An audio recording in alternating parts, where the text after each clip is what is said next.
What's up, Tailgaters? You're in the booth with Tailgate Nate today. Welcome to my channel and welcome to another Week 6 preview and prediction. Just one video out for you fine people today. We hopefully will get more predictions up for all of you out there tomorrow. But I have to talk about this one from Lincoln, Nebraska, because to me, this one especially caught my eye in a week of games that there are going to be a lot of games that are going to sort of fly under your radar. There's no really one true big ticket game. This one out of the Big Ten feels very important for both of these sides. The Nebraska Cornhuskers are going to be looking to get back on track on their home turf as they host the undefeated Rutgers Scarlet Knights. A very important game in the Big Ten Conference. We'll tell you everything you need to know about the Huskers and Scarlet Knights here in just a little bit. But before we do that, I'll go through my usual spiel just by thanking all of you so much for all the love and support that this channel has received. And if you want to continue to help support me here on YouTube, just first of all, thank you for taking time out of your day to watch this video. And if you haven't hit the subscribe button yet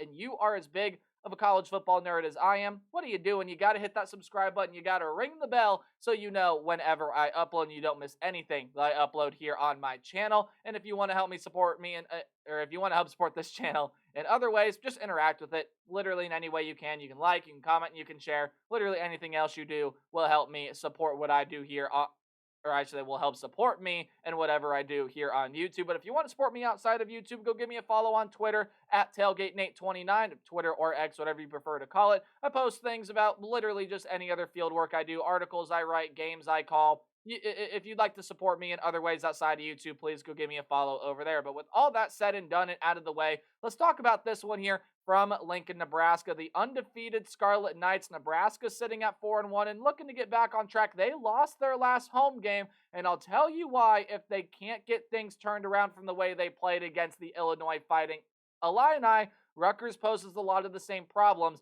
that Illinois is going to provide here in this game. Hey, how do we do preview predictions here on my channel?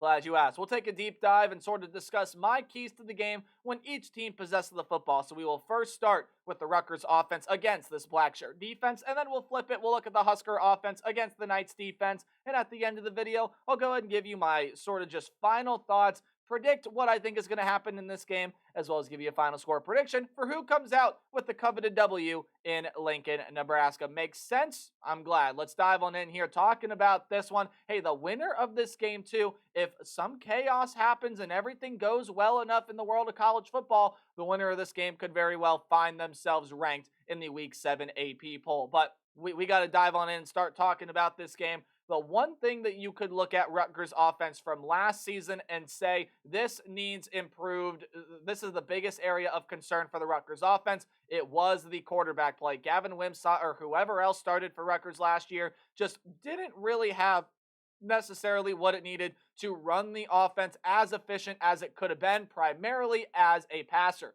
Well, Rutgers went and dove into the transfer portal. They got Ethan Kaliakmanis from Minnesota, and while he was nowhere near one of the biggest quarterback transfers in the portal, he has been a lot better than what Rutgers has had for quarterback play the past couple of seasons. 761 yards on just over 60, I should say 61.5% completion percentage, and a 7-1 touchdown to interception ratio. Kaliakmanis, again, did not have a great season at Minnesota last year. He's having a pretty solid season at Rutgers so far, and he's got some good weapons to throw to, but that is not the primary weapon that Rutgers uses offensively. Yes, the quarterback play is improved, but the Scarlet Knights pound the rock away. They play traditional Big Ten ground and pound football led by, dare I say, one of the best running backs in college football, and he absolutely is one of the best running backs in the Big Ten Conference and probably one of the most underrated players in the country. That's Kyle Monangai on 97 carries this year, 589 yards, 6.1 yards per carry, and leads the Scarlet Knights with 4 rushing touchdowns this season. Now, Kaliakmanis not a guy that's going to get outside of the pocket and run like we saw with Gavin Wimsatt and some other quarterbacks last season. So you're going to get some other guys out of that backfield, such as names as Samuel Brown V, as well as Antoine Raymond, that you'll see come in here and there. That'll give Kyle Monangai a little break, but it mainly is the workhorse Monangai that is sitting back there behind a very strong offensive line that is the main threat for this Rutgers offense. Why does that pose a threat to this black shirt defense? Because it does. You might be looking at the stats in front of you and thinking, I mean, not really. Nebraska only allows I was about to say 800 there. Boy, that would be disastrous. they've allowed only 85.4 rushing yards per game, but you go back and you look at the one game that Nebraska has lost so far this season, that Friday night game, the overtime game against the Illinois Fighting Illini. You take a look at what they allowed the Illini to do on the ground: 166 rush yards, 4.3 yards per carry, and they couldn't slow it down when it mattered. Now, yes, Illinois has better quarterback play from Luke Altmaier than what you're going to see from Ethan Kaliakmanis and this Rutgers offense. But this is a Rutgers rushing attack that very well might be better than what Illinois had. And if Nebraska couldn't slow down the Illinois Fighting Illini, and that's no discredit to Illinois or anything. They got some really good running backs back there. The Huskers are going to be in trouble in this game, especially defensively. They will need to show out on the line of scrimmage, not only with their rush defense, but in the occasion that Rutgers drops back to throw the football, which Ethan Kaliakmanis has not even done 100 times so far this season. You got to get that pass rush home. The Huskers have 16 sacks on the season. They have forced 8 turnovers. You got to be able to get in the backfield, maybe get a strip sack, maybe on, again, the rare occasion, you got to get Kaliakmanis to make a bad decision with the football, to throw some picks. But the most important thing for this Husker defense in this game is slow Kyle Monangai down and limit the yards per carry. Rutgers is going to rip off some big runs because of the way that they pound away. It just makes a defense susceptible, no matter how good your run defense is, to allowing one or two pretty darn big plays. The Huskers can't let that get to them. They got to buckle down and just be able to limit the damage on a fairly consistent basis. That's going to give you a leg up defensively. But overall, man, this Husker defense really is pretty darn good. They got to get that line of scrimmage play engaged, especially really, really good here in this game. The line of scrimmage play has got to be good for the Huskers, and especially when you consider this point of emphasis here as well. The Scarlet Knights play a disciplined brand of football. They're one of the least penalized teams in the country, and we've seen how penalties, you even go back to that Illinois game, right? 10 penalties for the Huskers. A lot of them, I mean, you can argue whether they were good calls or bad calls, sure, but the bottom line is penalties affected the Huskers' ability to win that game at home against the Illinois Fighting Illini. The Scarlet Knights play a disciplined brand of football, and they also, in terms of being one of the least penalized teams in the country, they've only turned the football over twice so far this season. That's got to be something. Again, I mentioned it earlier, the Huskers, maybe a strip sack would help. Maybe forcing Kaliakmanis to make a bad throw and picking a pass off is going to provide some really good things for this Cornhusker defense. But the most important thing, and I can't stress this enough, you have to limit what Kyle Monangai does. He's a really, really good player. You got to be able to limit his production at literally any cost whatsoever. Let's dive on in and talking about this Nebraska offense. And look, we talk about a lot of true freshmen around the nation here, and one of them is under some of the most spotlight in college football. You talk about Ryan Williams. They talk about Jeremiah Smith, the wide receiver at Alabama and the wide receiver at Ohio State. When you think of true freshmen in college football, you also think about Dylan Raiola. He has been absolutely sensational for the Huskers so far this season. You go back to that loss against the Illini a couple of weeks ago. He showed that he was not necessarily human, because he showed that a lot this year. He showed that he was just that, a freshman, young, inexperienced. That was his freshman game. That was the game where he made freshman mistakes, and Illinois made him pay. That's a very experienced team with a lot of veteran guys. Dylan Raiola stepping into a big moment there, just couldn't be able to get it done. Now you take a look at this Rutgers defense overall. The secondary, much like it was last year, pretty darn good. But this run defense is susceptible, right? They average 5.9 yards per play as a team, right? They average 5.9 yards per play allowed as a team. On the ground, I think they allow a pretty similar number. That's something that Nebraska's got to be able to take advantage of here, and I think they will. You look at a lot of the guys in the backfield. Dante Dowdell has been running really well for the Huskers this year, and you just have a very deep group of running backs: Emmett Johnson, Ramir Johnson, the other two guys that you will see most often out of this Husker backfield besides that of Dante Dowdell. And the run game, I think, is going to be able to get going here, guys. I really do believe that this is a Husker run game that's going to be able to see some really good moments against the Scarlet Knight defensive front that has overall struggled against the run so far this year, but it is up to Dylan Raiola in this medium to long pass game.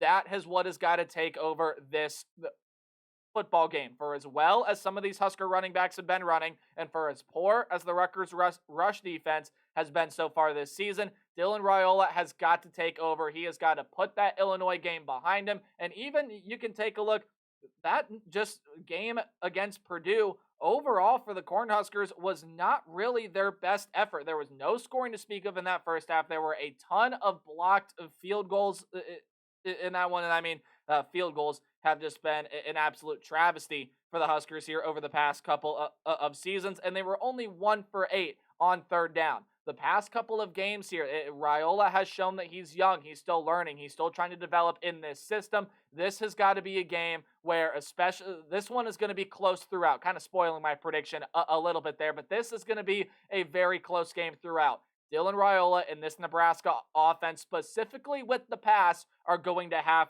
to take over because Rutgers did lose a lot of pieces out of that secondary from last season. Now, I'm not saying Rutgers' secondary is bad. I definitely don't think, in terms of sheer raw talent, I don't think it's as talented as it was last season, and Nebraska's got some pretty damn good wide receivers here in this room, by guys of names like Isaiah Nair and Jamal Banks, both of them transfers coming into this program. They're the two leading receivers on the team here. And you look at guys like Lloyd and Barney, just an absolute speedster. There are a lot of players here on this Husker offense that can get this thing done.